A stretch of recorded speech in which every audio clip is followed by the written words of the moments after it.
I'm Doomsvince, and this is day 105 of Spawn Year.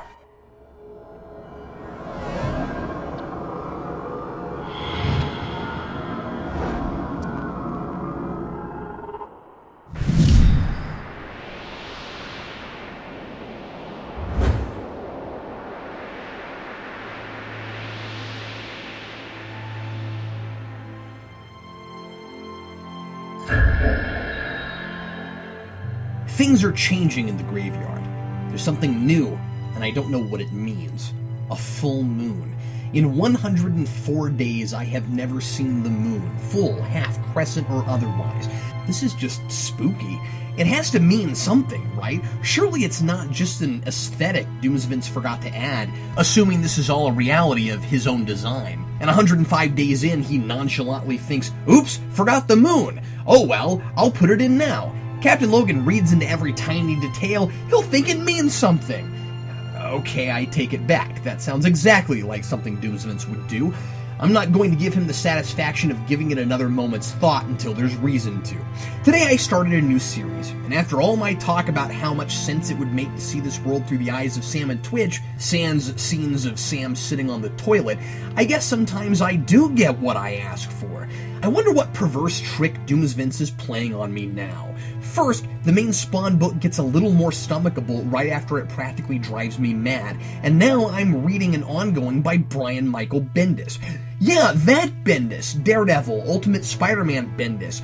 I'm going to try to not get too comfortable, because I know anything can happen, and some of the arcs and minis I've had a lot of negative reaction to were written by great writers, most notably Gaiman's Angela mini.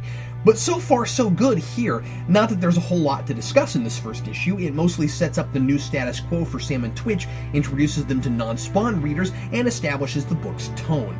The last standalone Sam and Twitch adventure, The Suture Story and Curse of the Spawn, was more of a horror thriller than a hard-boiled detective story, which is what we've got here. And these characters fit comfortably in that mold because with Twitch's dry wit and Sam's stereotypical rotund but noble characterization, it's pretty clear McFarlane was influenced by noirs and pulps when he came up with them. Sam and Twitch's former precinct has been falling apart since they left, and their old lieutenant comes and bails them out of a poor, miserable existence as private investigators, sitting around waiting for the phone to ring by offering their old jobs back.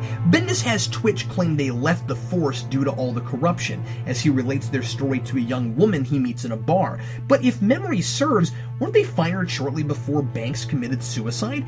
It's an odd retcon too, because if they were fired, it would be easier to swallow here why they didn't even hesitate to return to the force. Sure, they're broke, but if they left for the sake of their dignity, wouldn't it be difficult for them to swallow their pride and return?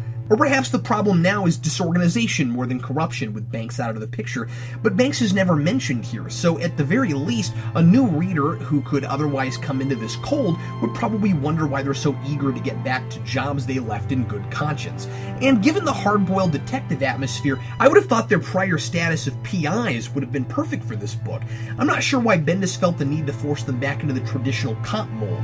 But other than that incongruity, I like this first issue quite a lot. The themes are dark, our heroes are rough around the edges, but there's a constant humor to this book that's missing much of the time in Spawn.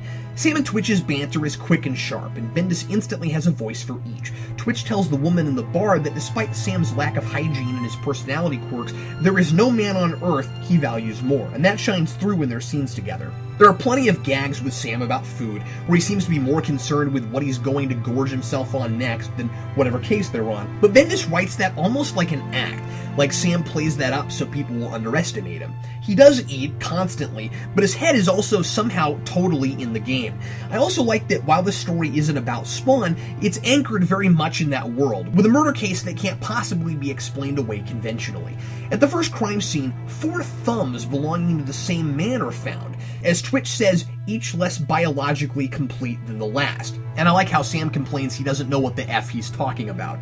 At the next crime scene, the same thing, only with ears. Some kind of bizarre experiment with genetic engineering, perhaps. That sure sounds like Spawn's universe, and by doing this sort of story in a world where we already know the supernatural exists, the mystery is heightened, because literally anything is possible.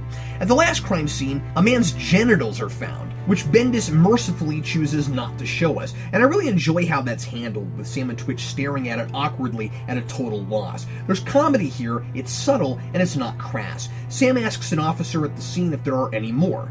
Isn't one enough? You'd think. It's a story involving disturbing elements, because that's the kind of work they're in, but the disturbing stuff doesn't take over. Sometimes Spawn seems to be about pushing the envelope of violence. How edgy can we be? How can we shock readers this time?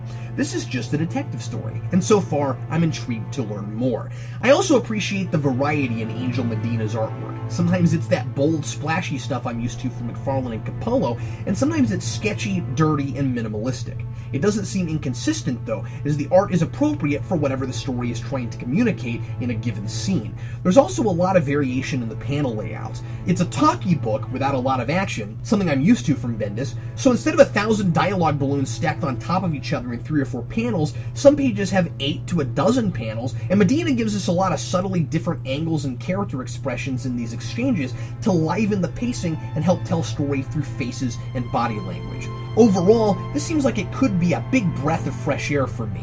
Now, please excuse me while I check the darkness for werewolves. Signed, Captain Logan.